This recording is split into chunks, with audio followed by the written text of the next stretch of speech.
नमस्कार दोस्तों और स्वागत है आपका the IVF journey science stories और होप पॉडकास्ट में। ये एक इनिशिएटिव है यथार्थ हॉस्पिटल ग्रेटर नोएडा का, जहां हम बात करते हैं पेरेंटहुड, साइंस एंड कैसे साइंस आपके सपनों को सच बनाता है। मैं हूं डॉक्टर सबुई एंड मेरे साथ है डॉक्टर नीलम बैनर्जी, जो आईवीएफ के एक्सपर्ट है और बहुत सारे कपल्स को पेरेंटहुड की जर्नी तक गाइड कर चुके हैं। दोस्तों, शुरू करने से पहले मैं आपके साथ एक कहानी शेयर करना चाहूँगी। एक कपल जो बहुत सालों से कंसीव करना चाह रहे हैं, हर चीज़ ट्राई की, उन्होंने हर मेडिसिन ट्राई की, उन्होंने हर ट्रीटमेंट ट्राई किया, पर उन्हें रिजल्ट्स नहीं मिला। और जब उन्होंने सोचा कि उनकी लाइफ में कभी कोई नन्ही किरण नहीं आएंगी, तभी उन्होंने एक नया ट्रीटमेंट के बारे में देखा, IVF in vitro fertilization. Finally doctor Neelam से कंसल्ट किया, उन्होंने न्यू स्टेप लिया। ये जर्नी आसान नहीं थी, लेकिन पेशेंस और कंटिन्यूस ट्रीटमेंट के साथ स्ट्रगल के बाद उनके आर्म्स में अपना बेबी होल्ड किया। और वही है आईवीएफ की पावर। ये सिर्फ मेडिसिन नहीं है, ये होप, रेजिलियंस और नई शुरुआत की कहानी है। और आज डॉक्टर नीलम हमें सिंपल लैंग्वेज में समझाएंगे कि आईवीएफ क्या होता है और कैसे ये हज़ारों कपल्स के लिए एक नई उम्मीद बनी है। डॉक्टर नीलम, सबसे बेसिक से शुरू करते हैं। आईवीएफ वर्ड तो सबने सुना है, लेकिन लोग एग्जैक्टली समझते नहीं। सिंपल वर्ड्स में बताइए, आईवीएफ क्या है? आईवीएफ का मतलब है इन विट्रो फर्टिलाइजेशन।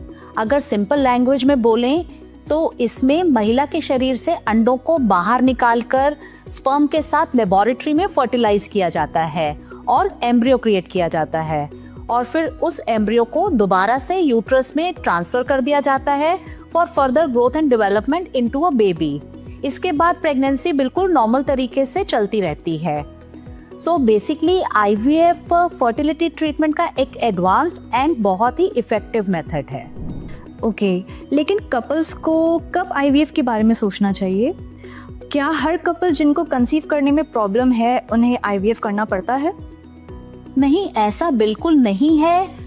बट हाँ, अगर महिला की उम्र 40 वर्ष के आसपास है, उनके दोनों नले ब्लॉक हैं या फिर सीमन पैरामीटर्स काफ़ी ज़्यादा डिरेंज्ड हैं और अनएक्सप्लेन्ड इनफर्टिलिटी है, various cycles of IUI fail हो चुके हैं, तो ऐसे कपल में आईवीएफ ही खाली पेरेंटहुड की तरफ उनकी का सॉल्यूशन है।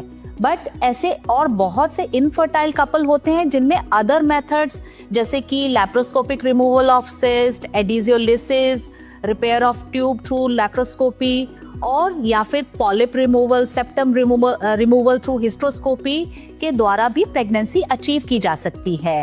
और अगर कोई बहुत यंग है एंड इनफर्टिलिटी का ड्यूरेशन बहुत ज़्यादा नहीं है, तो आईयूआई हमारा फर्स्ट स्टेप रहता है before we try IVF. Ma'am, doctors and लोगों का एक कॉमन डर होता है कि आईवीएफ पेनफुल या कॉम्प्लिकेटेड है। ये सच है? ये सच नहीं है। बेसिकली आईवीएफ एक स्टेप बाय स्टेप प्रोसेस है। इसमें first initial with the start of menstrual cycle injections दिए जाते हैं जो कि 10 से 12 दिन तक चलते हैं, and during those injections patient जो है अपना रूटीन एक्टिविटी सब कर सकते हैं। इसके बाद ओवम पिकअप का प्रोसीजर होता है जिसे ओपीयू कहा जाता है। ये अंडर एनेस्थीसिया किया जाता है। सो ड्यूरिंग द प्रोसीजर कोई पेन नहीं होता है और पेशेंट को विद इन 3 to 4 आवर्स छुट्टी भी कर दी जाती है। इसके अलावा एम्ब्रियो ट्रांसफर विदाउट एनेस्थीसिया किया जाता है। इसमें बहुत ही बारीक कैथेटर के द्वारा एम्ब्रियोस को दोबारा से यूट्रस में ट्रांसफर कर दिया जाता है, और ये एक सिंपल प्रोसीजर है। इसमें विद इन 30 मिनट्स हम पेशेंट को घर भेज देते हैं, एंड इसके बाद वो अपना routine activities whatever she is doing, मतलब she can resume those activities. But हाँ, थोड़ा सा पेशेंस एंड इमोशनल स्ट्रेंथ की ज़रूरत होती है before you start IVF cycle. So basically all this things are manageable, it is not that complicated and painful. Ma'am, एक और सवाल जो हर कोई पूछता है, सक्सेस रेट कितना होता है? आईवीएफ कितने बार सक्सेसफुल होता है? डिफरेंट कपल्स के लिए सक्सेस रेट डिफरेंट रहता है। सक्सेस रेट काफ़ी हद तक बहुत सारे फैक्टर्स पे डिपेंडेंट होता है, जैसे कि अगर महिला की उम्र 40 इयर्स के आसपास है और एसोसिएटेड मेडिकल इलनेसेस हैं, AMH बहुत लो है, सीमन फैक्टर है, तो ये सारी चीज़ें सक्सेस रेट को थोड़ा एडवर्सली अफेक्ट करती हैं। But on the other hand अगर एज 35 से कम है और अदर फैक्टर्स इन्वॉल्व नहीं है तो success rate can be as high as 70 to 75%। So basically इसका मतलब यही है कि टाइम रहते IVF करने से आपकी सक्सेस रेट को बढ़ाया जा सकता है। और ऐसा भी ज़रूरी नहीं है कि सभी कपल को एक ही बार में रिजल्ट मिले, कभी कभी सेकेंड या थर्ड IVF साइकिल में भी प्रेगनेंसी रिजल्ट्स पॉजिटिव आते हैं। सो एक IVF साइकिल फेल होने से हताश होने की ज़रूरत नहीं है, आप एटलीस्ट 2 to 3 साइकिल्स के लिए ट्राई कर सकते हैं। मैम, IVF के रिगार्डिंग काफ़ी मिथ्स रहते हैं, वो मिथ्स को आप प्लीज़ बर्स्ट करिए। मैं एक के बाद एक वो पढ़ती हूँ, उसके रिगार्डिंग आप प्लीज़ हमें रियल इन्फॉर्मेशन दीजिए। फर्स्ट, IVF हमेशा ट्विंस या ट्रिपलेट्स देते हैं। नहीं, ये ठीक नहीं है। बेसिकली अगर 2 या उससे ज़्यादा एम्ब्रियो ट्रांसफ़र किए जाते हैं तभी मल्टीपल प्रेगनेंसी होने के चांसेस होते हैं, बट आजकल हम सिंगल एम्ब्रियो ट्रांसफ़र प्रेफर करते हैं। Okay ma'am, and IVF babies healthy नहीं होते, ये एक और मिथ है। ये भी ठीक नहीं है। IVF बेबी बिल्कुल उतने ही हेल्दी होते हैं जितना एक नेचुरल प्रेगनेंसी के बेबीज होते हैं। ओके मैम, एंड एक और बहुत बड़ा मिथ है कि IVF सिर्फ ओल्डर वुमेन के लिए है। ये भी ठीक नहीं है। अगर कोई यंगर वुमेन है, लेस देन 35 है और उसको काफ़ी टाइम हो गया है प्रेगनेंसी ट्राई करते हुए, या फिर कुछ ऐसे फैक्टर्स हैं जिसकी वजह से उनकी प्रेगनेंसी नहीं हो पाएगी नेचुरल तरीके से, तो उनमें भी IVF के द्वारा प्रेगनेंसी अचीव की जाती है। Okay ma'am, and next question आपके लिए है कि उन कपल्स के लिए आपकी क्या एडवाइस है जो IVF के रिगार्डिंग हेजिटेंट है या फिर डरते हैं?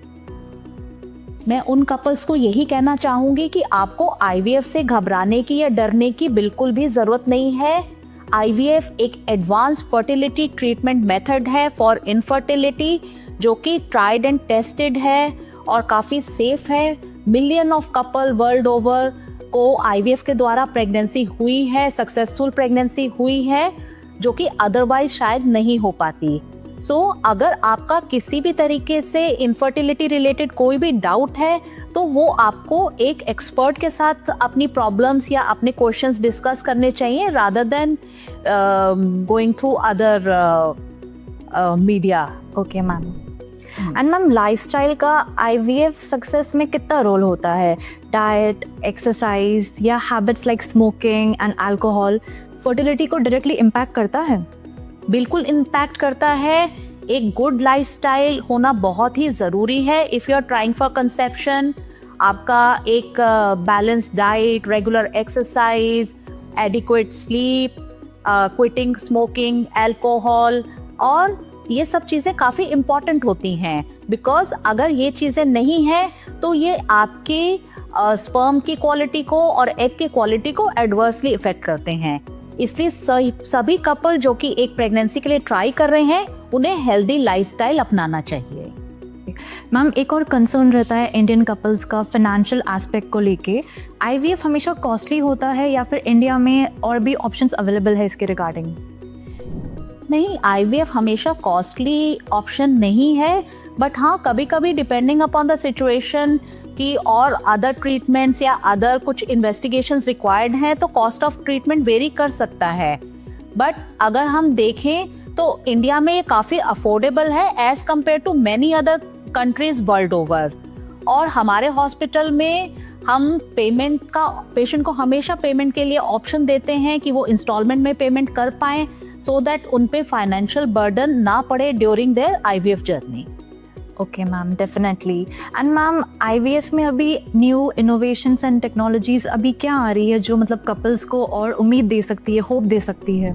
जैसे कि बाकी मेडिकल फील्ड में चल रहा है वैसा IVF में भी काफ़ी एडवांसमेंट हो रहे हैं, जैसे कि टाइम लैप्स एम्ब्रियो मॉनिटरिंग, जिसमें कि स्टेप बाय स्टेप एम्ब्रियो को देखा जाता है ताकि एक हेल्दी एम्ब्रियो को ट्रांसफ़र किया जा सके। इसके अलावा एम्ब्रियो बायोप्सी होती है जिसे प्री जेनेटिक टेस्टिंग बोलते हैं, सो दैट अगर किसी कपल में कोई जेनेटिक प्रॉब्लम है तो पहले से ही एम्ब्रियोज को स्क्रीन किया जाता है जेनेटिक प्रॉब्लम के लिए एंड ओनली हेल्दी एम्ब्रियो को ट्रांसफ़र किया जाता है।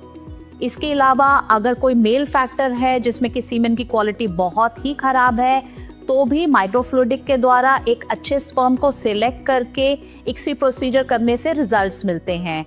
इसके अलावा और भी बहुत से टेस्ट हैं, लाइक एरा टेस्ट है जिसमें कि एंडोमेट्रियल सेंसिटिविटी देखकर, रिसेप्टिविटी देखकर एम्ब्रियो ट्रांसफर किया जाता है। सो बहुत सारी एडवांसमेंट हो रही हैं सो दैट IVF के रिजल्ट्स को इम्प्रूव किया जा सके और उनको अधिक सेफ बनाया जा सके। Thank you so much doctor Neelam हमें एक्सप्लेन करने के लिए IVF के बारे में। आई होप हमारी ऑडियंस को समझ में आया है कि IVF एक मिस्ट्री नहीं है बल्कि एक मेडिकल सोल्यूशन है। अगर आपको ये पॉडकास्ट पसंद आया है तो प्लीज़ लाइक करें, सब्सक्राइब करें और शेयर करें। जब होप और साइंस साथ आते हैं तो मिरेकल्स होते हैं। Thank you so much. आपके साथ आपका यथार्थ।